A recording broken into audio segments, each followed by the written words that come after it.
ആവസിക്കട്ടെ, ആവസിക്കട്ടെ, അത്യുന്നത ദിവ്യശക്തി ആവസിക്കട്ടെ, ആവസിക്കട്ടെ, ആവസിക്കട്ടെ, അത്യുന്നത ദിവ്യശക്തി ആവസിക്കട്ടെ.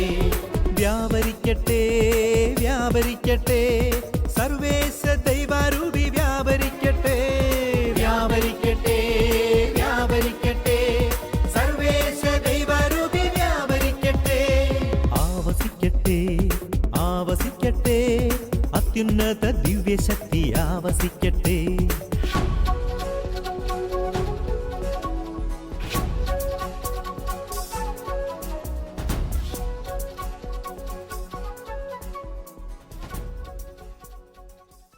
ലൂക്കാ സുവിശേഷത്തിൻ്റെ 11-ാമത്തെ അധ്യായത്തിൽ ലൂക്ക 11-ാം അധ്യായം 9 മുതലുള്ള വാക്യങ്ങൾ നിങ്ങൾ നിർത്തി വെപ്രാളപ്പെട്ട് വേവലാതിപ്പെട്ട് സ്പീഡിൽ വായിക്കരുത്. നിർത്തി സാവധാനം വായിക്കണം. എല്ലാവരും എടുത്ത് ഉച്ചത്തിൽ വായിച്ചേ.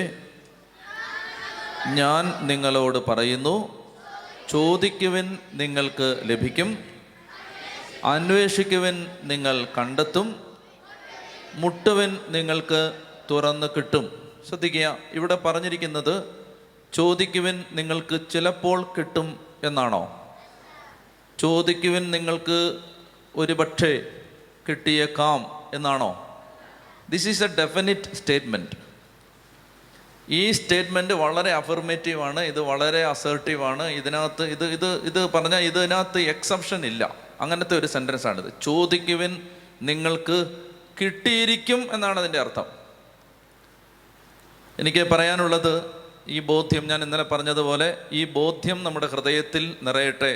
ചോദിക്കുവിൻ നിങ്ങൾക്ക് കിട്ടും. ഇപ്പം നിങ്ങളുടെ അക്കൗണ്ടിൽ 10 കോടി രൂപ കിടക്കുകയാണ്. 10 കോടി രൂപ നിങ്ങളുടെ അക്കൗണ്ടിൽ കിടക്കുമ്പോൾ നിങ്ങളൊരു ചെക്ക് എഴുതി ആ ചെക്ക് പ്രൊഡ്യൂസ് ചെയ്താൽ ബാങ്ക് നിങ്ങൾക്ക് തന്നേ പറ്റൂ. കാരണം നിങ്ങളുടെ അക്കൗണ്ടിൽ 10 കോടി കിടക്കുകയാണ്. ഈ ഉദാഹരണം മനസ്സിൽ വെച്ചിരിക്കുക. അതായത് ഓൾറെഡി നമ്മുടെ അക്കൗണ്ടിൽ പരിശുദ്ധാത്മാവിൻ്റെ മഹാദാനങ്ങൾ യേശുക്രിസ്തുവിൻ്റെ യോഗ്യതയാൽ വർഷിക്കപ്പെട്ടിരിക്കുകയാണ്. നമ്മളത് ചെക്ക് എഴുതി എടുത്താൽ മതി. പിടികിട്ടുന്നുണ്ടോ? നമ്മുടെ ആരുടെയും യോഗ്യത കൊണ്ടല്ല, ആണോ? യോഹന്നാൻ 14-ാം അധ്യായം 15-ാം വാക്യം വായിക്കുക. യോഹന്നാൻ 14-ാം അധ്യായം 15-ാം വാക്യം. ജോൺ 14:15.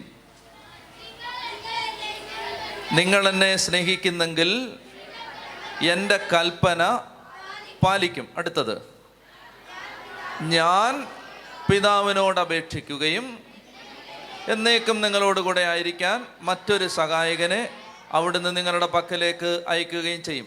അപ്പോൾ ആര് ചോദിച്ചിട്ടാണ് പരിശുദ്ധാത്മാവ് വർഷിക്കപ്പെട്ടത്? ഈശോ ചോദിച്ചിട്ടാണ്, നമ്മളാരും ചോദിച്ചിട്ടല്ല. അല്ലെങ്കിൽ നമ്മുടെ ആരുടെയെങ്കിലും എലിജിബിലിറ്റി കൊണ്ടല്ല പരിശുദ്ധാത്മദാനം വർഷിക്കപ്പെട്ടത്. ശ്രദ്ധിക്കുന്നുണ്ടോ? യോഹന്നാൻ 14:15 പറയുകയാണ്, നിങ്ങൾ എന്നെ സ്നേഹിക്കുന്നെങ്കിൽ എൻ്റെ കൽപ്പന പാലിക്കും, ഞാൻ പിതാവിനോട് അപേക്ഷിക്കുകയും. മനസ്സിലാവുന്നുണ്ടോ? യേശുവിൻ്റെ യോഗ്യതയിലാണ്. വേറൊരു വാക്യം വായിച്ചേ. യോഹന്നാൻ 7-ാം അധ്യായം 37. ജോൺ 7:37. യോഹന്നാൻ 7:37. എല്ലാവരും എടുത്തിട്ട് ധൃതി പിടിക്കണ്ട, മക്കളൊന്നും ധൃതി പിടിക്കണ്ട, എല്ലാവരും എടുക്കട്ടെ. യോഹന്നാൻ 7:37. ജോൺ 7:37 വായിച്ചേ. തിരുനാളിൻ്റെ അവസാനത്തെ മഹാദിനത്തിൽ യേശു എഴുന്നേറ്റ് നിന്ന് ശബ്ദമുയർത്തി പറഞ്ഞു, ആർക്കെങ്കിലും ദാഹിക്കുന്നെങ്കിൽ അവൻ എൻ്റെ അടുക്കൽ വന്ന് കുടിക്കട്ടെ. എന്നിൽ വിശ്വസിക്കുന്നവൻ്റെ ഹൃദയത്തിൽ നിന്ന് വിശുദ്ധ ലിഖിതം പ്രഖ്യാപിക്കുന്നത് പോലെ ജീവജലത്തിൻ്റെ അരുവികൾ ഒഴുകും. ഇനി അടുത്തത് ശ്രദ്ധിച്ച് വായിക്കുക. അവൻ ഇത് പറഞ്ഞത് തന്നിൽ വിശ്വസിക്കുന്നവർ സ്വീകരിക്കാനിരിക്കുന്ന ആത്മാവിനെ പറ്റിയാണ്. അതുവരെയും ആത്മാവ് നൽകപ്പെട്ടിട്ടില്ലായിരുന്നു. അടുത്ത സെൻറ്റൻസ് വളരെ പ്രധാനപ്പെട്ടത്. എന്തെന്നാൽ യേശു അതുവരെയും മഹത്വീകരിക്കപ്പെട്ടിരുന്നില്ല. യേശു അതുവരെയും മഹത്വീകരിക്കപ്പെട്ടിരുന്നില്ല എന്ന് പറഞ്ഞാൽ യേശു പിതാവിൻ്റെ വലതുഭാഗത്തേക്ക് ആരോഹണം ചെയ്തിട്ടില്ല. പിതാവിൻ്റെ വലതുഭാഗത്തേക്ക് യേശു ആരോഹണം ചെയ്യുന്നതിനെയാണ് യോഹന്നാൻ മഹത്വീകരിക്കപ്പെടുക എന്നെഴുതിയിരിക്കുന്നത്. അപ്പോൾ യേശുവിൻ്റെ കുരിശുമരണം അതുവരെയും നടന്നിട്ടില്ല, യേശുവിൻ്റെ ഉത്ഥാനം അതുവരെയും നടന്നിട്ടില്ല, യേശുവിൻ്റെ സ്വർഗാരോഹണം അതുവരെ സംഭവിച്ചിട്ടില്ല. യേശു പിതാവിൻ്റെ വലത് ഭാഗത്തേക്ക് അതുവരെയും ഉയർത്തപ്പെട്ടിട്ടില്ല. അതുകൊണ്ട് അതുവരെ പരിശുദ്ധാത്മാവ് വർഷിക്കപ്പെട്ടിട്ടില്ല. Do you get me? Am I clear? അതായത് നിങ്ങൾക്ക് എന്താ മനസ്സിലായേ? ക്ലിയർ അല്ലേ? പറ. പരിശുദ്ധാത്മാവ് വർഷിക്കപ്പെട്ടത് യേശുവിൻ്റെ കുരിശുമരണത്തിൻ്റെയും യേശുവിൻ്റെ പീഡാനുഭവത്തിൻ്റെയും യേശുവിൻ്റെ ഉത്ഥാനത്തിൻ്റെയും യേശുവിൻ്റെ സ്വർഗാരോഹണത്തിൻ്റെയും യേശു പിതാവിൻ്റെ വലത് ഭാഗത്ത് ഉപവിഷ്ടനായതിൻ്റെയും യോഗ്യത കൊണ്ടാണ്, നമ്മുടെ യോഗ്യത കൊണ്ടല്ല. അതുകൊണ്ട് ഇവിടെ ഇരിക്കുന്ന ആർക്കെങ്കിലും പരിശുദ്ധാത്മാവിനെ സ്വീകരിക്കാതിരിക്കാൻ മാത്രം അയോഗ്യത ഉണ്ടോ? അയോഗ്യത ആർക്കും ഇല്ല, എല്ലാവരും എലിജിബിൾ ആണ്. കാരണം എന്താണ്? നമ്മുടെ എലിജിബിലിറ്റി കൊണ്ടല്ല ഇത് കിട്ടുന്നത്. ഇപ്പം നിങ്ങളിവിടെ വരികയാണ്, നിങ്ങളിവിടെ വരുമ്പോൾ ഇവിടെ നിങ്ങൾ റിസപ്ഷനിൽ വന്നിട്ട് ഡാനിയലച്ചൻ ഉണ്ടോ എന്ന് ചോദിക്കുമ്പോൾ നിങ്ങളോട് പറയുകയാണ് ഡാനിയലച്ചൻ ഇല്ല, പക്ഷേ നിങ്ങൾ വന്ന നിങ്ങൾക്കൊരു 50,000 രൂപ തരാൻ പറഞ്ഞു വിടുന്നു. അപ്പോൾ നിങ്ങൾ പറയുകയാണ് അത് ഞങ്ങൾക്ക് 50,000 ഇല്ല, നിങ്ങളെ ഓർത്തിട്ടല്ല, അച്ഛൻ 50,000 രൂപ തന്നിട്ടുണ്ട്, നിങ്ങൾക്ക് തരാൻ പറഞ്ഞു. അപ്പം നിങ്ങൾ വന്ന ആളുടെ യോഗ്യത കൊണ്ടല്ല, മറിച്ച് ഇവിടെ അത് ഏൽപ്പിച്ചിരിക്കുന്നതാണ് നിങ്ങൾക്ക് തരാൻ വേണ്ടി. അപ്പം നമ്മുടെ ആരുടെയും യോഗ്യത കൊണ്ടല്ല. ഇതാണ് നിങ്ങളുടെ മനസ്സിൽ എനിക്ക് പറയാനുള്ളത്. ആദ്യം നമ്മൾ തിരുത്തേണ്ട തെറ്റിദ്ധാരണ ഇതാണ്. പരിശുദ്ധാത്മാവിനെ സ്വീകരിക്കാൻ ആർക്കെങ്കിലും അയോഗ്യതയുണ്ടോ? ആർക്കും അയോഗ്യതയില്ല. Everybody is eligible. Are you eligible for it? ഇത് നിന്നിൽ സംഭവിക്കുമോ? ഇതാണ് കുഴപ്പം. പലർക്കും ഇപ്പോഴും വിശ്വാസം വന്നിട്ടില്ല. 1962 ഫെബ്രുവരി 22 ഉച്ചയ്ക്ക് 2 മണിക്ക് ചെയ്ത പാപമാണ് പലരുടെയും മനസ്സിൽ കിടക്കുന്നത്. പരിശുദ്ധാത്മാവിനെ സ്വീകരിക്കാൻ നമുക്ക് യോഗ്യതയുണ്ടോ? അത് പറ. എന്തുകൊണ്ടാണ്? യേശുവിൻ്റെ യോഗ്യത. അതാണ് ഈശോ പറഞ്ഞത്, ആർക്കെങ്കിലും ദാഹിക്കുന്നെങ്കിൽ അവൻ എൻ്റെ അടുക്കൽ വന്ന് കുടിക്കട്ടെ. എന്നിൽ വിശ്വസിക്കുന്നവൻ്റെ ഹൃദയത്തിൽ നിന്ന്. എൻ്റെ യോഗ്യത കൊണ്ട്, നിൻ്റെ യോഗ്യത കൊണ്ടല്ല, എൻ്റെ യോഗ്യത കൊണ്ട് നീ എന്ത് ചെയ്താൽ മതി? നീ എന്നെ അങ്ങ് വിശ്വസിച്ചാൽ മതി. ഇത് മർമ്മമാണ്. പരിശുദ്ധാത്മ അഭിഷേകത്തിൻ്റെ കീയാണ് ഇത്. കീ നമ്മളെ വർഷങ്ങളായിട്ട് പലരും തെറ്റിദ്ധരിപ്പിച്ച് വെച്ചിരിക്കുകയാണ്. അതായത് നമ്മൾ പരമപരിശുദ്ധരായി വിശുദ്ധിയുടെ പരമപദം പൂകിയാലേ പരിശുദ്ധാത്മാവിനെ കിട്ടുമെന്ന് ഒരിക്കൽ ആത്മാവിനെ സ്വീകരിച്ചവർ ഇനി ആർക്കും കിട്ടാതിരിക്കാൻ വേണ്ടി പറഞ്ഞു പറ്റിച്ചുകൊണ്ടിരിക്കുകയാണ്. അതുകൊണ്ട് ആ തെറ്റിദ്ധാരണയുടെ ഷെല്ല് ഇന്ന് പൊളിച്ചു കളയണം. നമുക്ക് സകലരുടെ മേൽ ആത്മാവ് വർഷിക്കും അല്ലേ? ജോയൽ 2:28 വായിക്ക്. ജോയൽ, എൻ്റെ തിരഞ്ഞെടുക്കപ്പെട്ട, എന്നെ പ്രസാദിപ്പിച്ചിരിക്കുന്ന, എനിക്ക് ഇഷ്ടമുള്ള കാര്യങ്ങൾ മാത്രം ചെയ്തിട്ടുള്ള, എനിക്ക് സ്നേഹമുള്ള, എനിക്ക് കൂടുതൽ പാർഷ്യലായിട്ട് ഒരു സ്വാധീനമുള്ള, എനിക്ക് കുറച്ചുകൂടെ ഭയങ്കര അടുപ്പമുള്ള കുറച്ച് പേരുടെ മേൽ ആ നാളുകളിൽ ഞാൻ എൻ്റെ ആത്മാവിനെ വർഷിക്കും. അങ്ങനെയാണോ? പിന്നെന്താ? വായിച്ചേ ജോയൽ 2:28. അന്ന് ഇങ്ങനെ സംഭവിക്കും. വായിച്ചേ. എല്ലാവരുടെയും മേൽ എൻ്റെ ആത്മാവിനെ ഞാൻ വർഷിക്കും. മനസ്സിലായോ? എല്ലാവരുടെയും മേൽ എന്നാ പറഞ്ഞിരിക്കുന്നത്. Without any single exception. Without any single exception. Nobody is exempted. Nobody is excluded. Everybody is included. Are you included? Do you believe it? Do you believe it? ഇതാണ് ഇതിൻ്റെ അടിസ്ഥാന മർമ്മം. അതായത് പരിശുദ്ധാത്മ അഭിഷേകത്തിൻ്റെ ആധാരമെന്ന് പറയുന്നത് ഈ വിശ്വാസമാണ്. എൻ്റെ യോഗ്യതയല്ല, എൻ്റെ യേശുവിൻ്റെ യോഗ്യതയാൽ ഞാൻ ആത്മാവിനെ എല്ലാവരുടെ മേലും ആത്മാവ് വർഷിക്കപ്പെടും. ചെത്തി പറഞ്ഞേ ഹല്ലേലൂയാ. ചെത്തി പറഞ്ഞേ ഹല്ലേലൂയാ. അതിനെ തുറന്ന് ഹല്ലേലൂയാ, ഹല്ലേലൂയാ. അപ്പോൾ ഇന്ന് അതിനടിസ്ഥാനമായിട്ട് ഞാൻ മറ്റൊരു സൂചന നിങ്ങളുടെ ശ്രദ്ധയിലേക്ക് കൊണ്ടുവരികയാണ്. അപ്പോൾ അതിന് ആധാരമായിട്ട് നമ്മൾ വായിച്ച വചനമാണ് ലൂക്ക 11-ാം അധ്യായം. ലൂക്ക 11:8 മുതൽ വായിക്കാം. ലൂക്ക 11:9 മുതൽ വായിക്കാം. ലൂക്ക് 11:9 നിർത്തി വായിക്കണം. ഞാൻ നിങ്ങളോട് പറയുന്നു, ചോദിക്കുവിൻ നിങ്ങൾക്ക് ലഭിക്കും, അന്വേഷിക്കുവിൻ നിങ്ങൾ കണ്ടെത്തും, മുട്ടുവിൻ നിങ്ങൾക്ക് തുറന്നു കിട്ടും. അപ്പോൾ ഇതൊരു ഡെഫിനിറ്റ് സ്റ്റേറ്റ്മെൻ്റ് ആണ്. ചോദിക്കുവിൻ നിങ്ങൾക്ക് കിട്ടും, അന്വേഷിക്കുവിൻ നിങ്ങൾ കണ്ടെത്തും, മുട്ടുവിൻ നിങ്ങൾക്ക് തുറന്നു കിട്ടും.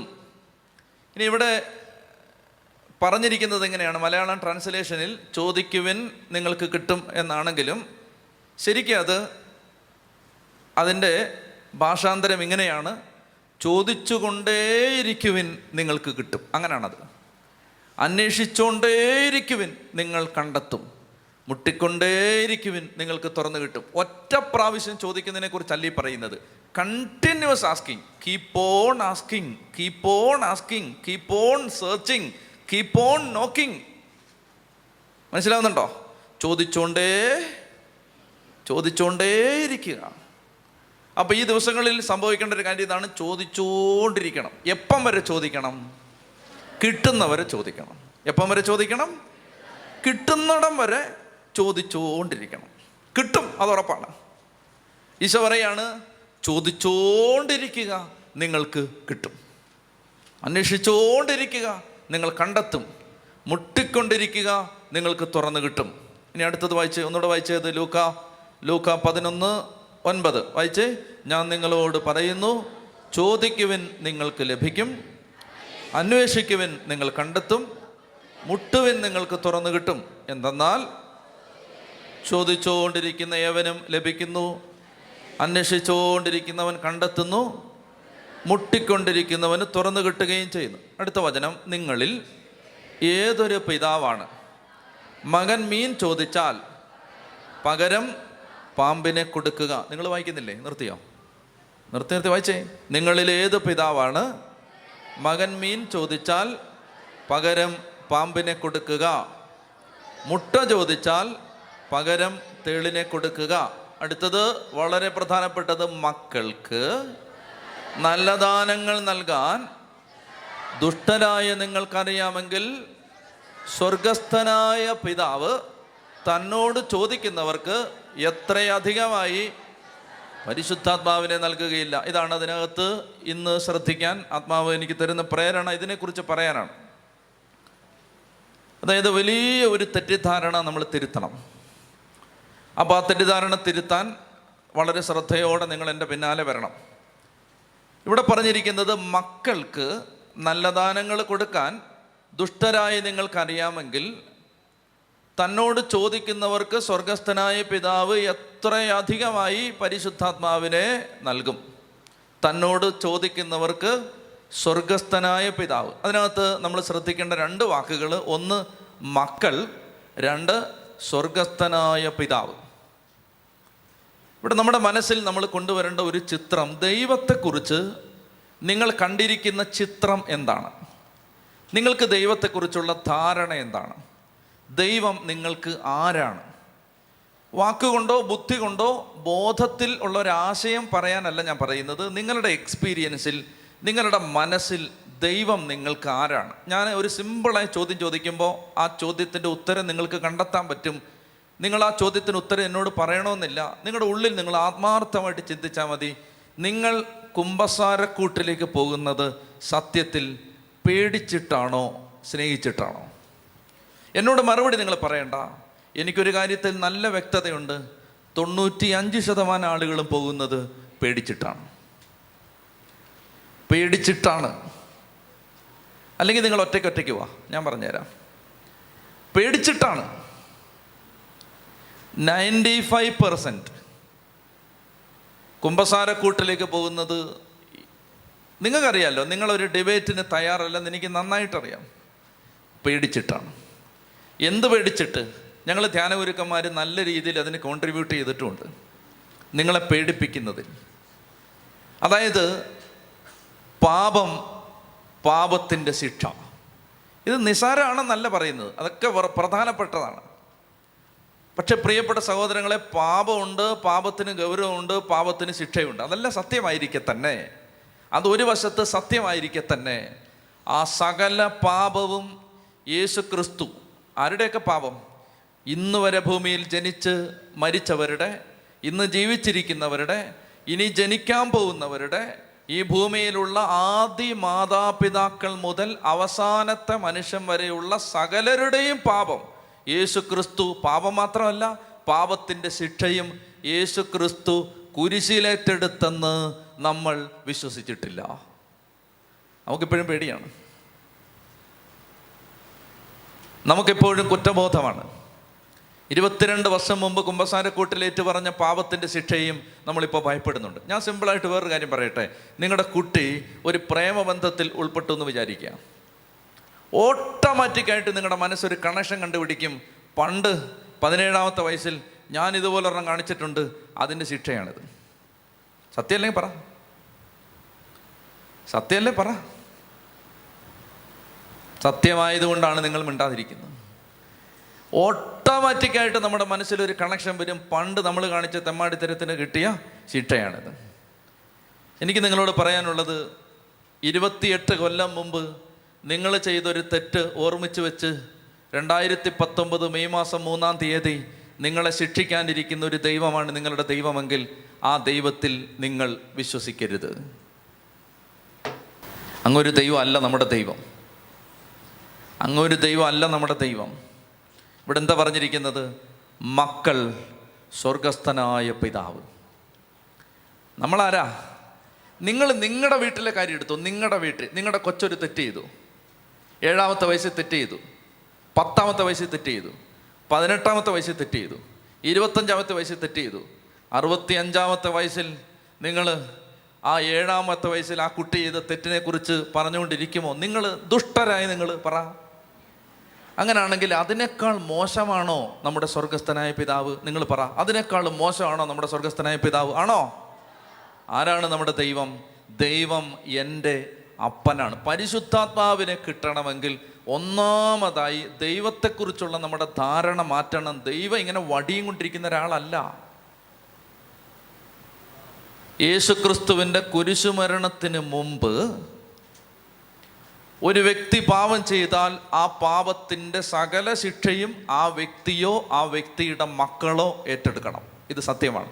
എന്നാൽ യേശുവിൻ്റെ കുരിശുമരണത്തിന് ശേഷം നിങ്ങൾ മനസ്സിലാക്കിയിരിക്കണം, യേശുവിൻ്റെ കുരിശുമരണത്തിന് ശേഷം ആ കുരിശുമരണത്തിൻ്റെ യോഗ്യതയിൽ വിശ്വസിക്കുന്ന ഒരു വ്യക്തിയുടെ മേലും പാപത്തിൻ്റെ ശിക്ഷ ഇല്ല. ഇത് നിങ്ങൾ വിശ്വസിക്കുന്നുണ്ടോ? നമ്മൾ തലമുറയുടെ കെട്ടഴിക്കാൻ നടക്കുക. നമ്മൾ പാരമ്പര്യ ശാപത്തിൻ്റെ കെട്ടഴിക്കാൻ വേണ്ടി നടക്കുകയാണ്. ആ കെട്ടഴിയുന്ന ഒരു സ്ഥലമുണ്ട്. എവിടെയാണെന്ന് ഞാൻ പറയട്ടെ. ആ സ്ഥലമാണ് ഈ ബലിപീഠം. ഇവിടെ അതഴിയുന്നത് ഒരു മനുഷ്യനും അതഴിക്കാൻ പറ്റില്ല. ഒരു മനുഷ്യനും. ആ കെട്ടഴിയാൻ ലോകത്തൊരൊറ്റ ഇടമേ ഉള്ളൂ. ആ ഇടത്തിൻ്റെ പേരാണ് ബലിപീഠം. ഈ ബലിപീഠത്തിൽ ഒരാളെ കിടത്തി. ഈ ബലിപീഠത്തിൽ, അതായത് ഇത് ബലിപീഠമാണ്. നമുക്കിപ്പോൾ അൾത്താര എന്നൊക്കെ പറയുമ്പോൾ നമുക്ക് പുണ്യപൂർണ്ണമായ ഒരു ഓർമ്മയാണ് നമ്മുടെ മനസ്സിൽ. ഇത് ശരിക്കും പറഞ്ഞാൽ എന്താണ്? ഇതൊരു ഓൾട്ടറാണ്. ഓൾട്ടർ എന്തിനാണ്? The altar is for sacrifice. ബലിപീഠം ബലിയർപ്പിക്കാനുള്ളതാണ്. ഇവിടെ ആരെയാണ് ബലിയർപ്പിക്കേണ്ടത്? തെറ്റ് ചെയ്ത സകല എണ്ണത്തെ ഇതിലിട്ട് ബലിയർപ്പിക്കണം.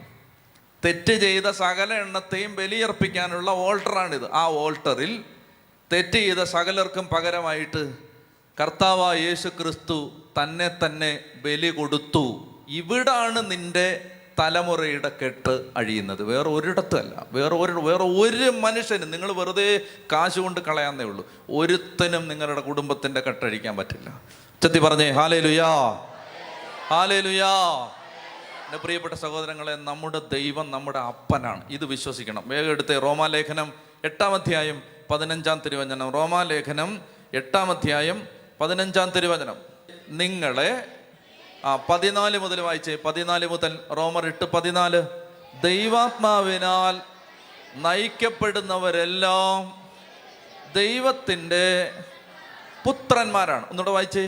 ദൈവാത്മാവിനാൽ നയിക്കപ്പെടുന്നവരെല്ലാം ദൈവത്തിൻ്റെ പുത്രന്മാരാണ്. നമ്മെ വീണ്ടും ഭയത്തിലേക്ക് നയിക്കുന്ന അടിമത്തത്തിൻ്റെ ആത്മാവിനെ അല്ല. ഈ വചന ഇതൊക്കെ ഉണ്ടല്ലോ, ഇതൊക്കെ കാച്ചി കുറുക്കി അരച്ച് കലക്കി കുടിക്കണം. ഇത് കുടിക്കണം. ഈ കാലഘട്ടത്തിൽ ഇത് നല്ല ആവശ്യമുണ്ട്. പേടിച്ച് ഓരോ ധ്യാനം കഴിയുമ്പോഴും നമ്മൾ പേടിച്ച് ഒരു പരിവാവുകയാണ്. പേടിച്ചിട്ട്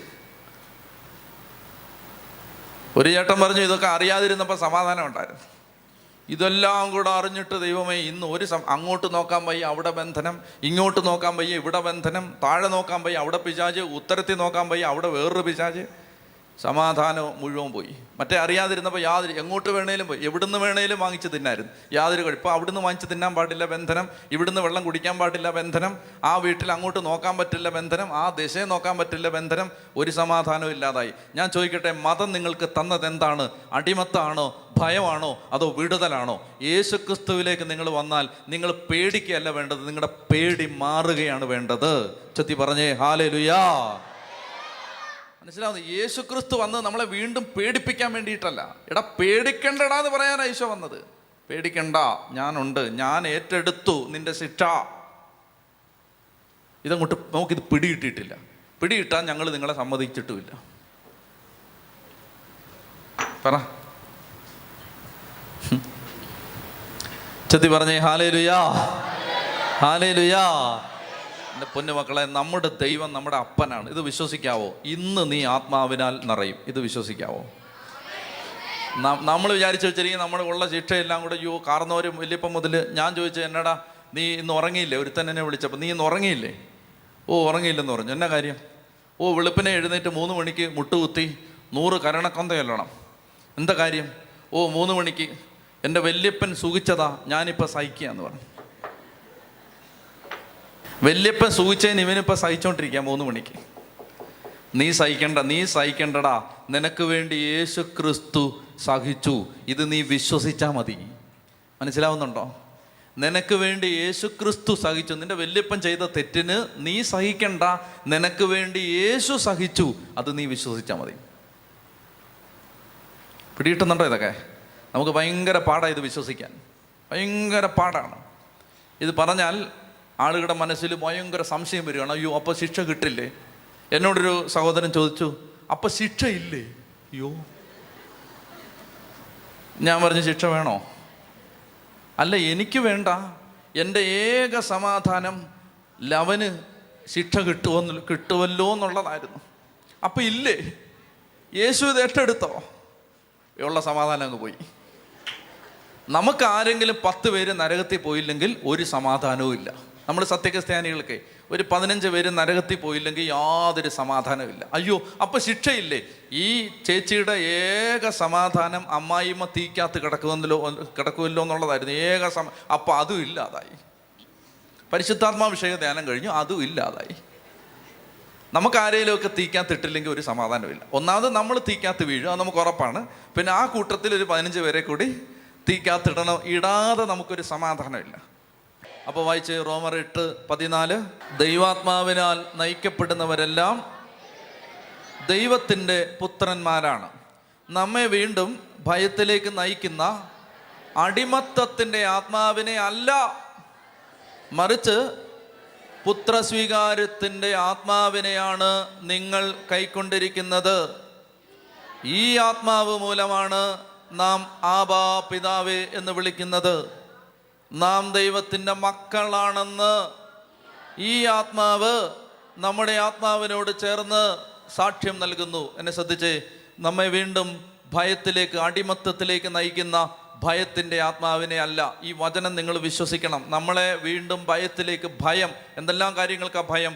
കാർന്നൂര് ചെയ്ത പാപത്തെക്കുറിച്ച് ഭയം, നമ്മൾ ചെയ്ത പാപത്തെക്കുറിച്ച് ഭയം, നമ്മുടെ അയലോക്കക്കാരൻ ചെയ്ത കൂടോത്രത്തെക്കുറിച്ച് ഭയം, നമ്മുടെ നാശം ആഗ്രഹിക്കുന്ന ശത്രുക്കൾ നമുക്കെതിരെ ചെയ്യാൻ പോകുന്ന ക്ഷുദ്രപ്രയോഗങ്ങളെക്കുറിച്ച് ഭയം, ഇനി നമുക്കെന്തെങ്കിലും ആപത്ത് വരുമോ എന്ന ഭയം. പ്രിയപ്പെട്ട മക്കളെ, ഈ ഭയത്തിലേക്ക് നമ്മളെ നയിക്കാനല്ല യേശു ക്രിസ്തു കുരിശിൽ മരിച്ചത്.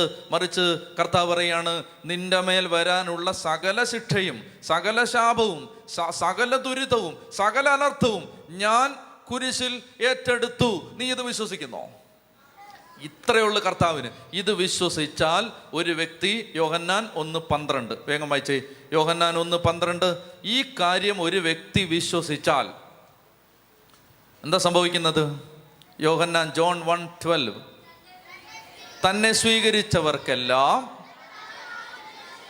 സ്വീകരിച്ചവർക്കെല്ലാം തൻ്റെ നാമത്തിൽ വിശ്വസിച്ചവർക്കെല്ലാം ദൈവ മക്കളാവാൻ അവിടുന്ന് കഴിവ് നൽകി. മനസ്സിലായി? ദൈവ മക്കള. ഇതൊരാൾ വിശ്വസിച്ചാൽ, എന്ത് വിശ്വസിച്ചാൽ?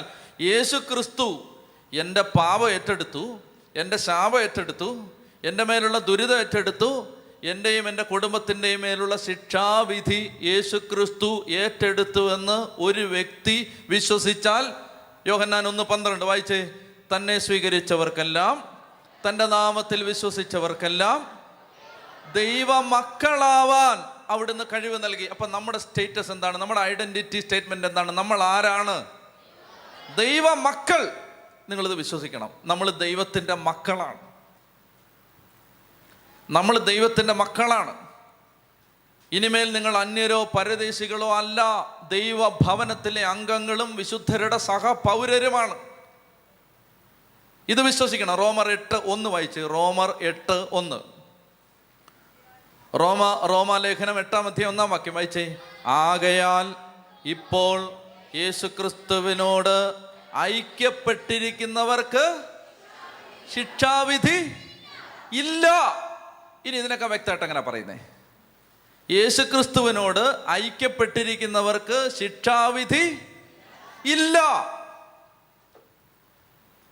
യേശുക്രിസ്തുവിനോട് എങ്ങനെ ഐക്യപ്പെടുന്നത്? നിങ്ങൾക്ക് ഒരു വഴി എനിക്ക് പറഞ്ഞാൽ, യേശുക്രിസ്തുവിനോട് എങ്ങനെ ഐക്യപ്പെടുന്നത് പറ. യേശുക്രിസ്തുവിനോട് ഐക്യപ്പെടാനുള്ളൊരു വഴി പറഞ്ഞ. ഐക്യപ്പെടുക എന്ന് പറഞ്ഞാൽ എന്താ? ഒന്നാവുക. യേശുക്രിസ്തുവിനോട് ഒന്നാവാൻ നിങ്ങളുടെ കൺമുമ്പിലുള്ളൊരു വഴി എനിക്ക് പറഞ്ഞ, പരിശുദ്ധ കുർബാന സ്വീകരിക്കുക. ഇനി അതിൽ കൂടുതൽ എങ്ങനെ ഐക്യപ്പെടുന്നേ? ലോകത്തെ ഏറ്റവും ശക്തമായ റിലേഷൻഷിപ്പ് ഏതാ? അപ്പനും മക്കളും തമ്മിലുള്ള ബന്ധമാണോ? കൂട്ടുകാരനും തമ്മിലുള്ള ബന്ധമാണോ? സഹോദരനും സഹോദരിയും തമ്മിലുള്ള ബന്ധമാണോ? ഭാര്യയും ഭർത്താവും തമ്മിലുള്ള ബന്ധമാണോ? ഭാര്യയും ഭർത്താവും. എന്തുകൊണ്ട്? ശരീരം കൊണ്ടും മനസ്സുകൊണ്ടും ആത്മാവ് കൊണ്ടും ഇതുപോലെ ഐക്യപ്പെടുന്ന വേറൊരു ബന്ധം ഭൂമിയിലില്ല. Physical, mental, spiritual, body, mind, soul, intimacy, union സംഭവിക്കുന്ന വേറൊരു ബന്ധം ഭൂമിയിലില്ല. അപ്പോ ഭൂമിയിലെ ഏറ്റവും strong relationship is between the husband and wife. And that intimacy is the most intimate relationship ever seen in the universe. The most intimate bond. അത് ഭാര്യയും ഭർത്താവും തമ്മിലാണ്. എന്തുകൊണ്ടാണത്? അവർ തമ്മിലൊരു ആത്മീയ ബന്ധം മാത്രമല്ല, അവർ തമ്മിലൊരു മാനസിക അടുപ്പം മാത്രമല്ല, അവർ തമ്മിലൊരു ഫിസിക്കൽ ഇൻറ്റിമസി ഉണ്ട്, ശാരീരികമായ അടുപ്പമുണ്ട്. അതുകൊണ്ടാണത്. ശ്രദ്ധിക്കുക, അതുകൊണ്ടാണത് ശാരീരിക അടുപ്പം. A physical intimacy will determine the intimacy of a relationship. The physical intimacy അത് വേണം. അതുണ്ടെങ്കിലാണ് ഒരു ബന്ധം ഭയങ്കര സ്ട്രോങ് ആവുന്നത്. മനസ്സിലാവുന്നുണ്ടോ? ഞാനിങ്ങനെ ആളുകൾ വളരെ വിഷമിച്ചൊക്കെ വരുന്ന ആളുകൾ, അവരോടൊന്നും ഞാൻ പറയില്ല, പറയാതെ ഇങ്ങനെ നന്നായിട്ട് കെട്ടിപ്പിടിക്കും. HIV പേഷ്യൻ്റായ ഒരു ചേട്ടൻ വന്നു. അപ്പോൾ ഇത് ആരോട് പറയാൻ പറ്റാതെ വിഷമിച്ച് വന്നിരിക്കുകയാണ്. അപ്പോൾ ഇത് എൻ്റെ അടുത്ത് പറഞ്ഞു, ഞാനൊരു HIV പേഷ്യൻ്റാണ്. അപ്പോൾ ഞാൻ മാറ്റി നിർത്തിയിട്ട് ഈ മനുഷ്യനെ ഇങ്ങനെ കെട്ടിപ്പിടിച്ച് അങ്ങനെ അങ്ങ് നിന്നു. അയാൾ നിലവിളിച്ച് കരയുകയാണ്. ഇങ്ങനെ എൻ്റെ കൈക്കകത്ത് നിന്ന് നിലവിളിച്ച്, ഭയങ്കര നിലവിളിച്ച് കരയുകയാണ്. കുറേ നേരം അങ്ങനെ നിന്നു. അയാൾ ഒത്തിരി കരഞ്ഞു, കണ്ണൊക്കെ തുടച്ച്. എന്നിട്ട് എൻ്റെ അടുത്ത് പറഞ്ഞു, ഞാൻ ഇപ്പോൾ ഫ്രീ ആയെന്ന് പറഞ്ഞു. എന്താ സംഭവിച്ചത്? Physical intimacy. അത് ഭയങ്കരമാണ്. നമ്മളിങ്ങനെ ഒരാളെ ചേർത്ത് പിടിച്ചിട്ട് സാരമില്ലടാ പൊട്ട്, സാരമില്ല, അത് അപ്പം തന്നെ ആള് ഫ്രീ ആയി. ഒരു ടാപ്പ്, ഒരു ഹഗ്, ആള് ഫ്രീ ആയി. Physical intimacy. ശ്രദ്ധിക്കണേ ഇത്. അതുകൊണ്ടാണ് ഈശോ വിശുദ്ധ കുർബാനയായത്. ശരീരം കൊണ്ടൊന്നായാലേ ഒന്നാവുന്നതിൻ്റെ പൂർണ്ണതയിലെത്തുമെന്ന് യേശുവിനറിയാം. അതുകൊണ്ട് ഈശോ പറഞ്ഞു, ഇതാ എൻ്റെ ശരീരം ഞാൻ നിങ്ങളുടെ ശരീരവുമായി പങ്കുവെക്കുന്നു, എൻ്റെ ശരീരം ഞാൻ നിങ്ങൾക്ക് തരുന്നു. So that is a physical union and that is a physical intimacy. യേശു ക്രിസ്തുവിനോട് ഐക്യപ്പെട്ടു. ഇത് നിങ്ങൾ വിശ്വസിക്കുന്നുണ്ടോ? എങ്കിൽ നിങ്ങളുടെ മേൽ ശിക്ഷാവിധി ഇല്ലെന്ന് ഇത് വിശ്വസിക്കണം. ഇത് വിശ്വസിച്ചിട്ട് നമുക്ക് പിന്നെയും ഇപ്പോഴും നരകത്തിൽ പോകുന്ന കാര്യത്തെക്കുറിച്ചാണ് ആകുലത. അവിടെ ചെന്നിട്ട് അവിടെ എങ്ങനെ കംഫർട്ടായിട്ട് കുറച്ച് മെച്ചപ്പെട്ട സീറ്റ് ഒപ്പിക്കുക എന്നുള്ളതാണ്. അപ്പോൾ ഇതൊക്കെ പറയുമ്പോൾ ആളുകൾക്ക് ഭയങ്കര വിഷമമാണ്. കാരണം അയ്യോ അപ്പോൾ ശിക്ഷാവിധി ഇല്ലേ?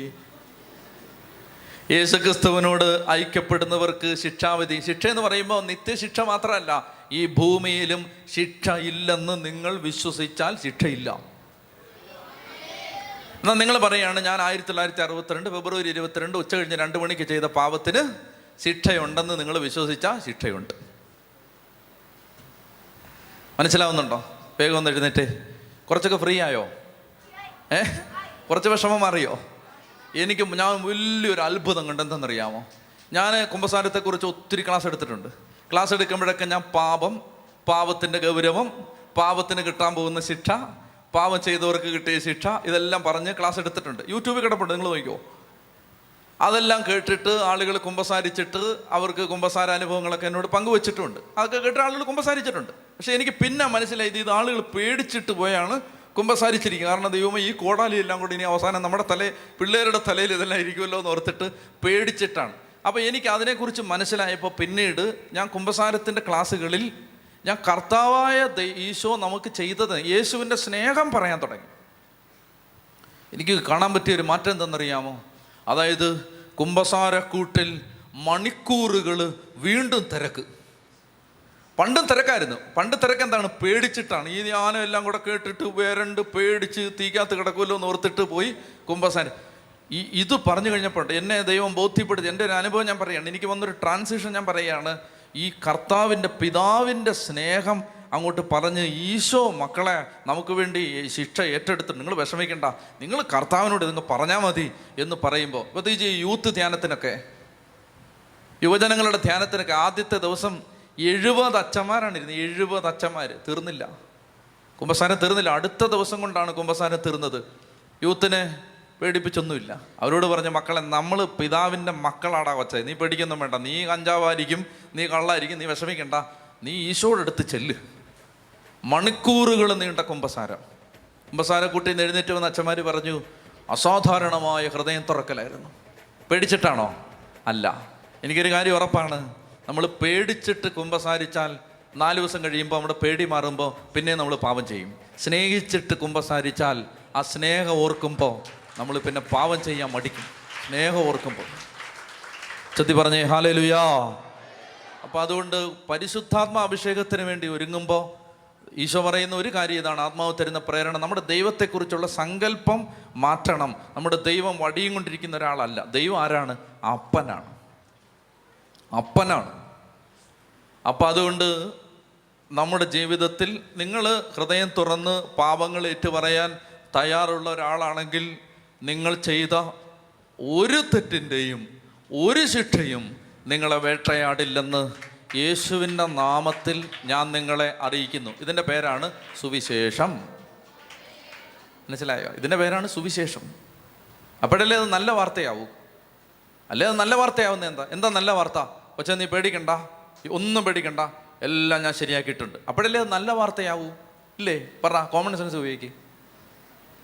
അല്ലെങ്കിൽ അത് നല്ല വാർത്തയാണോ? അതൊരു സാധാരണ വാർത്ത, ഒരു നോർമൽ ഇൻഫർമേഷൻ. നീ ഇതൊക്കെ നിനക്ക് കിട്ടുവടാ. കിട്ടുമല്ലേ? എനിക്ക് ചെറിയൊരു ധാരണ ഉണ്ടായിരുന്നു കിട്ടുമെന്ന്. ഇപ്പോൾ വചനത്തിലൂടെ അത് ഉറപ്പായി കിട്ടുമെന്ന്. നിൻ്റെ മേലെ നീ മാത്രമല്ല, നിൻ്റെ കൊച്ചിനും കിട്ടുവടാ. അയ്യോ, അതിനെക്കുറിച്ച് ഇപ്പോഴാണ് ഈ ധ്യാനം കഴിഞ്ഞപ്പോഴാണ് മനസ്സിലായത്, കൊച്ചിനൂടെ കിട്ടുമെന്ന്. അപ്പോൾ കിട്ടുമല്ലേ? അതിനിപ്പോൾ എന്നാ ചെയ്യണം? ഇനിയിപ്പോൾ നീ ആജീവനാന്തം മുട്ടുമേ നിന്നു ആണല്ലേ? വെളുപ്പിനെ 3 മണിക്ക് നീ മുട്ടുമേ നിന്നു. ഇത് നല്ല വാർത്തയാണോ? അല്ല. നല്ല വാർത്ത എന്തെന്നറിയാം? നീ പേടിക്കണ്ട, എല്ലാം ഞാൻ ശരിയാക്കിയിട്ടുണ്ട്. ഒന്നും നീ പേടിക്കണ്ട. നിങ്ങൾ ഏതാണ് വിശ്വസിക്കുന്നത്? ഈശോ മിശിഹ എൻ്റെ കുടുംബത്തിൻ്റെ സകല പാപവും, ഒറ്റ കണ്ടീഷനേ ബൈബിൾ പറയുന്നുള്ളൂ. അതായത് വിശ്വസിച്ച് ഏറ്റു പറയണം. ഇത് സമ്മതിക്കണം, അത്രയേ ഉള്ളൂ. തെറ്റില്ലെന്നൊന്നും പറഞ്ഞുകൊണ്ട് നടക്കരുത്. സമ്മതിക്കും, കർത്താവേ തെറ്റേ ഉള്ളൂ, കർത്താവേ തെറ്റേ ഉള്ളൂ. ഇതങ്ങ് സമ്മതിക്കണം. ഇത് സമ്മതിച്ചാൽ മതി. എന്നിട്ട് എന്ത് ചെയ്യണം? കർത്താവേ എനിക്ക് തെറ്റേ ഉള്ളൂ, സാരമില്ല എൻ്റെ കർത്താവേ എനിക്ക് തെറ്റേ ഉള്ളൂ, എന്നാലും എനിക്കൊരാശ്വാസമുണ്ട്, എല്ലാം നീ ഏറ്റെടുത്തല്ലോ, ഞാനത് വിശ്വസിക്കുന്നു. ഇതാണ് ഇന്നലെ ഞാൻ പറഞ്ഞത്. വിശ്വാസികളായി നമ്മുടെ ഹൃദയത്തിലേക്ക് ദൈവം ഒഴുക്കുന്ന അപരിമേയമായ ശക്തി, ആ ശക്തിയുടെ മഹനീയത എന്തെന്ന് തിരിച്ചറിയാൻ കർത്താവ് നിങ്ങളുടെ ആന്തരിക നേത്രങ്ങളെ തുറക്കട്ടെ.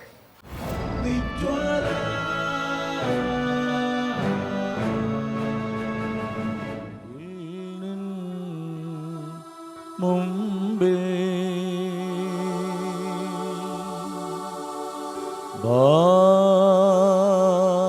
ബാറക്കുമോ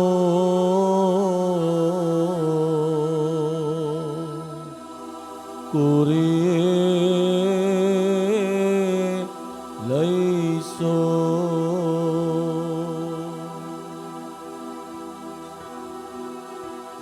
ആയിരുന്നോനും ആയിരിക്കുന്നോനും വരുവാനിരിപ്പോനും സർവശക്തനും നിത്യനുമായ ദിവ്യ കുഞ്ഞാടേ, നീ മാത്രം പരിശുദ്ധൻ പരിശുദ്ധൻ. നിത്യനുമായ ദിവ്യ കുഞ്ഞാടേ, നീ മാത്രം പരിശുദ്ധൻ പരിശുദ്ധൻ. കരങ്ങൾ ഉയർത്തി ശക്തിയോടെ സ്തുതിക്കട്ടെ. Hallelujah hallelujah hallelujah hallelujah hallelujah hallelujah hallelujah hallelujah hallelujah hallelujah. കർത്താവെ സ്തുതിക്കുന്നു, ആരാധിക്കുന്നു, നന്ദി പറയുന്നു. എല്ലാ മക്കളെയും അവിടുത്തെ കരങ്ങളിൽ സമർപ്പിച്ച് ആരാധിക്കുന്നു. എല്ലാ യുവതിവാക്കന്മാരെയും സമർപ്പിച്ച് പ്രാർത്ഥിക്കുന്നു. ആലയത്തിൽ വന്നുകൂടിയിരിക്കുന്ന എല്ലാ മക്കളെയും സമർപ്പിച്ച് പ്രാർത്ഥിക്കുന്നു. കർത്താവിൻ്റെ ശക്തി ദേശം മുഴുവനിലേക്ക് ഒഴുകണമേ എന്ന് പ്രാർത്ഥിക്കുന്നു. അങ്ങയുടെ മക്കളെല്ലാം ഏറ്റെടുക്കണമേ എന്ന് പ്രാർത്ഥിക്കുന്നു. ശക്തിയോടെ ശക്തിയോടെ ശക്തിയോടെ ശക്തിയോടെ ഉച്ചത്തിൽ വിളിച്ച ഈശോയേ, ഈശോയേ.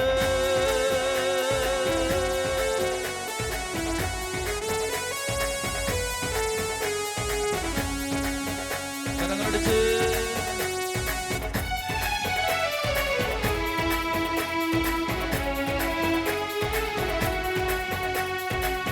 ആരാധിക്കും എൻ്റെ ദൈവത്തെ ഞാൻ പൂർണ്ണ മനസ്സോടെ. ആരാധിക്കും എൻ്റെ ദൈവത്തെ ഞാൻ പൂർണ്ണ മനസ്സോടെ. ആരാധിക്കും എൻ്റെ ദൈവത്തെ ഞാൻ പൂർണ്ണ ഹൃദയമോടെ. ആരാധിക്കും എൻ്റെ ദൈവത്തെ ഞാൻ പൂർണ്ണ ഹൃദയമോടെ. ആരാധിക്കും എൻ്റെ ദൈവത്തെ ഞാൻ പൂർണ്ണ ശക്തിയോടെ. ആരാധിക്കും എൻ്റെ ദൈവത്തെ ഞാൻ പൂർണ്ണ ശക്തിയോടെ.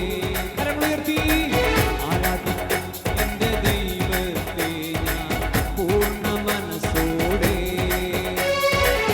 ആരാധിക്കും എൻ്റെ ദൈവത്തെ ഞാൻ പൂർണ്ണ ഹൃദയമോടെ. ആരാധിക്കും എൻ്റെ ദൈവത്തെ ഞാൻ പൂർണ്ണ ശക്തിയോടെ. ആരാധിക്കും എൻ്റെ ദൈവത്തെ ഞാൻ പൂർണ്ണ ശക്തിയോടെ.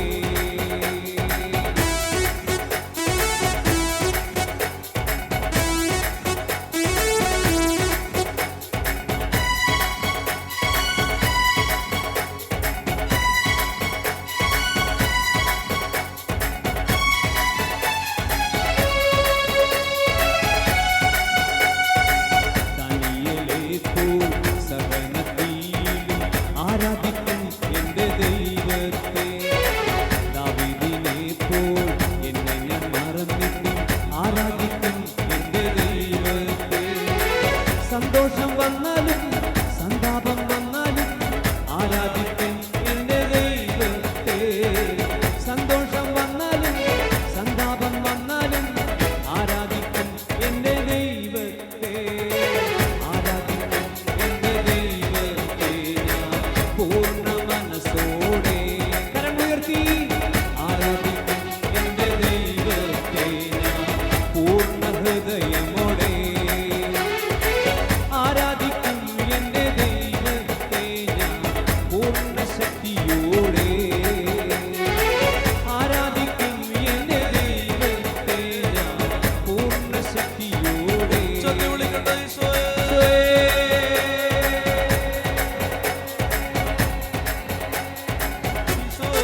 കർത്താവിൻ്റെ ശക്തി ഓരോ ജീവിതത്തിലും നിറയാൻ നന്നായി ആഗ്രഹിക്കുക. കർത്താവേ, അങ്ങനെക്ക് വേണ്ടി തിരഞ്ഞെടുത്തിരിക്കുന്നൊരു ജീവിതം, എന്നിലൂടെ അങ്ങ് ആഗ്രഹിക്കുന്നൊരു ജീവിതം, എന്നിലൂടെ പൂർത്തിയാകേണ്ട അങ്ങയുടെ പദ്ധതി കർത്താവേ, ഞാൻ ചെയ്യാൻ വേണ്ടി അവിടുന്ന് മുൻകൂട്ടി ഒരുക്കിയിരിക്കുന്ന ദൈവിക പദ്ധതികൾ അവയെല്ലാം പൂർത്തിയാകാൻ കർത്താവേ, അങ്ങയുടെ പരിശുദ്ധമായ കരം എൻ്റെ മേൽ വെക്കണമേ. തിരുവോസ്തിയിൽ നിന്ന്, വിശുദ്ധ കുർബാനയിൽ നിന്ന് ശക്തി ഒഴുകണമേ. എന്നെ അവിടുന്ന് വീണ്ടെടുക്കണമേ. സാവൂളിൻ്റെ മേൽ ദൈവത്തിൻ്റെ ആത്മാവ് ഇറങ്ങി വന്നതുപോലെ എൻ്റെ മേൽ ആത്മാവ് ഇറങ്ങി വരണമേ. ഞാനൊരു പുതിയ വ്യക്തിയായി മാറണമേ. എന്നെ അടിമപ്പെടുത്തുന്ന ബന്ധനങ്ങൾ, സാംസന്റെ മേൽ ആത്മാവ് ഇറങ്ങി വന്നപ്പോൾ അവനെ ബന്ധിച്ചിരുന്ന കയറ് പൊട്ടി വീണതുപോലെ ആ ബന്ധനങ്ങൾ തകരണമേ. കരങ്ങൾ ഉയർത്തി ഉച്ചത്തിൽ വിളിക്കുന്നു ഈശോയേ.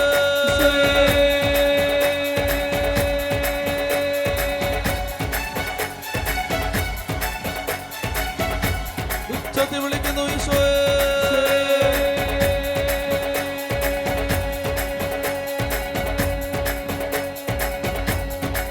കരങ്ങളടിച്ച്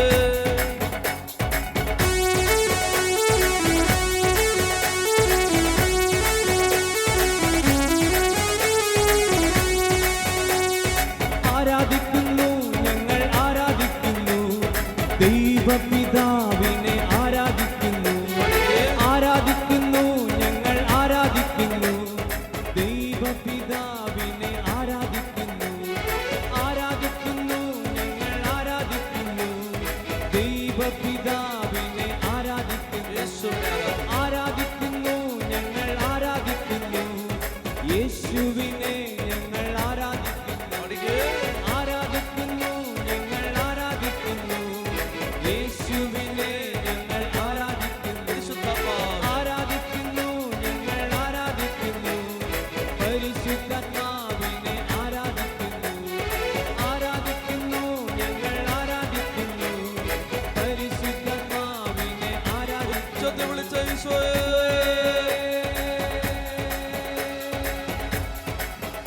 ഹൃദയം നൊന്ത് വിളിച്ച ഈശോയേ.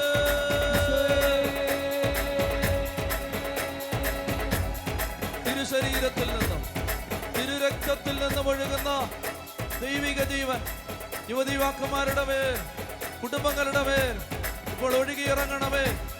കാൽവരി കുരിശിൽ നിന്ന് മാനവരാശിയെ വീണ്ടെടുക്കാൻ പിതാവ്, പുത്രൻ, പരിശുദ്ധാത്മാവായ ത്രിയേക ദൈവം പുത്രന്റെ രക്തമൊഴുക്കിയത് ഈ ജനത്തിന്റെ മേൽ വിടുതലായി മാറട്ടെ.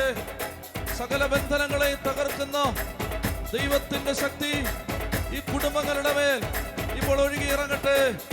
കാൽവരി കുരിശിൽ നിന്നൊഴുകിയ തിരുരക്തത്തിന്റെ ശക്തി കുടുംബങ്ങളിൽ ഇപ്പോൾ വ്യാപരിക്കട്ടെ. പിശാചിന്റെ സകല തന്ത്രങ്ങളെയും സാത്താൻ ഒരുക്കുന്ന കെണികളെയും തകർത്ത് കളയുന്ന അത്യുന്നതനായ ദൈവത്തിന്റെ ശക്തി ഈ മക്കളിൽ ഇപ്പോൾ വന്ന് നിറയട്ടെ. ശരീരം ബലം പ്രാപിക്കട്ടെ. രോഗപീഠകൾ വിട്ടുമാറട്ടെ. ആത്മീയ അഭിഷേകം വെളിപ്പെടട്ടെ. വരദാനങ്ങൾ തുറക്കപ്പെടട്ടെ. ആത്മാവ് ജ്വലിക്കട്ടെ. സുവിശേഷത്തിന് വേണ്ടി ജീവിതം സമർപ്പിക്കാൻ കൃപ നിറയട്ടെ. ദേശദേശാന്തരങ്ങളിൽ കർത്താവിന്റെ സാക്ഷികളായി ഈ മക്കളെ മാറട്ടെ. ഉച്ചത്തിൽ വിളിക്കുന്നു ഈശോയേ.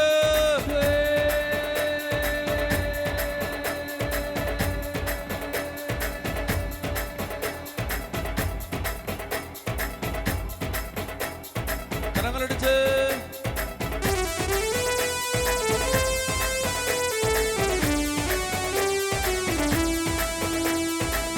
ആരാധനയ്ക്ക് യോഗ്യനേ, നിന്നെ ഞങ്ങൾ ആരാധിച്ചിടുന്നിതാ.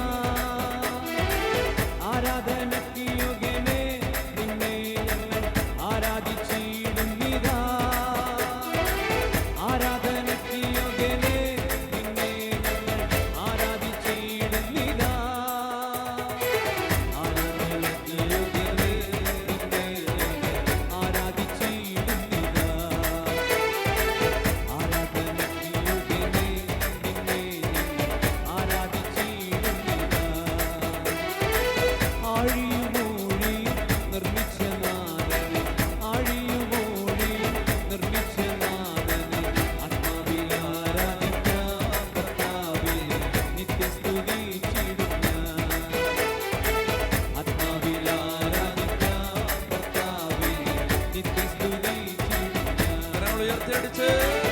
ആരാധനയ്ക്ക് യോഗ്യനേ നിന്നെ ഞങ്ങൾ ആരാധിച്ചിടുന്നിതാ.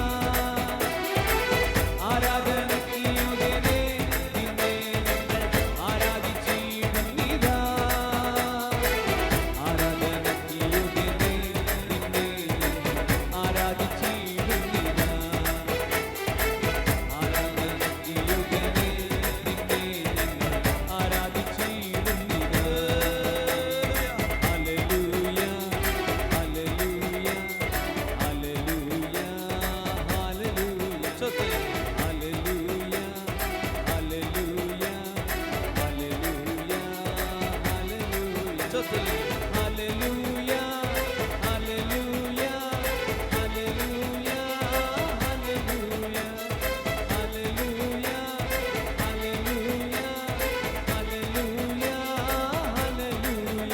ഹല്ലേലൂയ ഹല്ലേലൂയ ഹല്ലേലൂയ ഹല്ലേലൂയ ആവർത്തിച്ച് പാടിക്കേ എല്ലാവരും.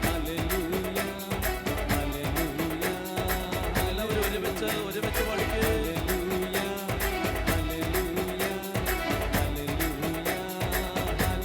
എല്ലാവരും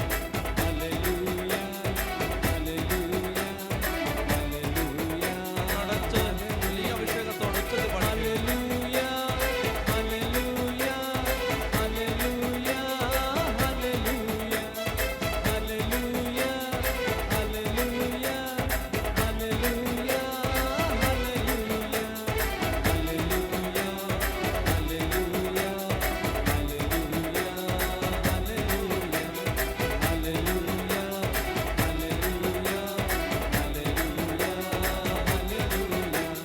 പിതാവേ നന്ദി, പുത്രനേ നന്ദി, റുഹായേ നന്ദി, ഹല്ലേലൂയ. പിതാവേ നന്ദി, പുത്രനേ നന്ദി, റുഹായേ നന്ദി, ഹല്ലേലൂയ. പിതാവേ നന്ദി, പുത്രനേ നന്ദി, റുഹായേ നന്ദി, ഹല്ലേലൂയ. പിതാവേ നന്ദി, പുത്രനേ നന്ദി, റുഹായേ നന്ദി, hallelujah. Hallelujah hallelujah hallelujah hallelujah hallelujah hallelujah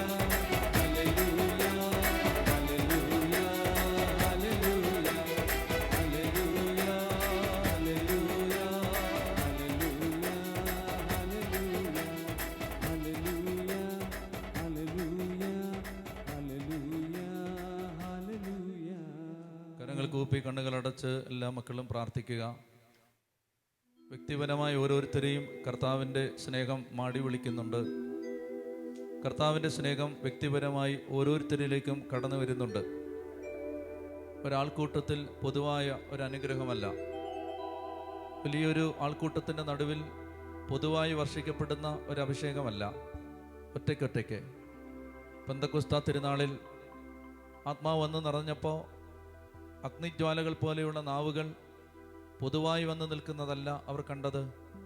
അവർ ഓരോരുത്തരുടെ മേലും വന്നു നിൽക്കുന്നതായി അവർ കണ്ടു.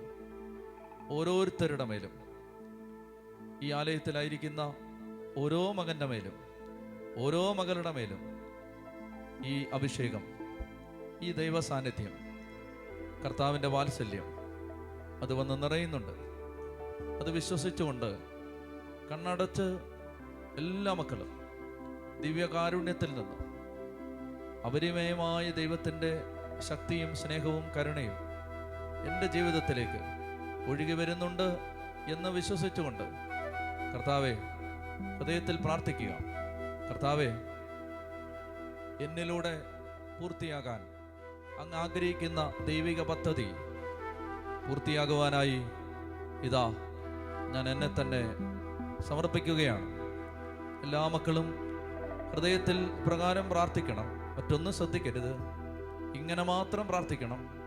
കർത്താവെ, എന്നിലൂടെ പൂർത്തിയാവേണ്ട ദൈവിക പദ്ധതി പൂർത്തിയാകുവാൻ ഞാനിതാ എന്നെ തന്നെ സമർപ്പിക്കുകയാണ്. ഈ സമർപ്പണം പൂർണ്ണമായിരിക്കണം. കർത്താവിനോട് പറയണം, ആ വഴികൾ എനിക്കറിയില്ല, എങ്ങനെയാണ് അങ്ങനിലൂടെ പ്രവർത്തിക്കാൻ പോകുന്നത് എന്നെനിക്കറിയില്ല, ഞാൻ എന്താണ് ചെയ്യേണ്ടത് എന്നെനിക്കറിയില്ല, ഞാൻ എവിടേക്കാണ് പോകേണ്ടത് ഞാൻ എങ്ങനെയുള്ളൊരു ജീവിതമാണ് നയിക്കേണ്ടത്, അതെനിക്കറിയില്ല. കർത്താവേ, അങ്ങനെ നയിക്കണം, അങ്ങ് എനിക്ക് വഴി തുറന്നു തരണം. ജോബ് 42:2.